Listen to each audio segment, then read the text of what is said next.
ଚାଲାକ ହୁଅନ୍ତୁ, ଭଲ ଦିଗରେ ଚାଲାକ ହୁଅନ୍ତୁ। First point.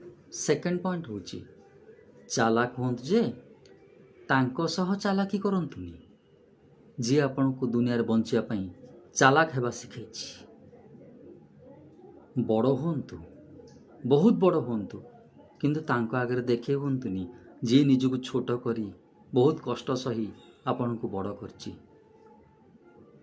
ଧନୀ ହୁଅନ୍ତୁ, ବହୁତ ଧନୀ ହୁଅନ୍ତୁ, କିନ୍ତୁ ତାଙ୍କ ଆଗରେ ଧନ ଦେଖେଇ ହୁଅନ୍ତୁନି ଯିଏ ନିଜର ଆୟୁଷ ସାରି ସବୁ କିଛି ଜଳାଞ୍ଜଳି ଦେଇ ଆପଣଙ୍କୁ ଧନୀ କରିଛି, ଧନୀ ହେବାର ମାର୍ଗକୁ ବଢ଼େଇ ଦେଇଛି।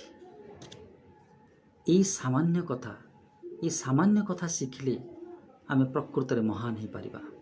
ଖାଲି ତ ଧନୀ ହେଲେ ଲାଭ ନାହିଁ, ମହାନ ହେବାକୁ ପଡ଼ିବ।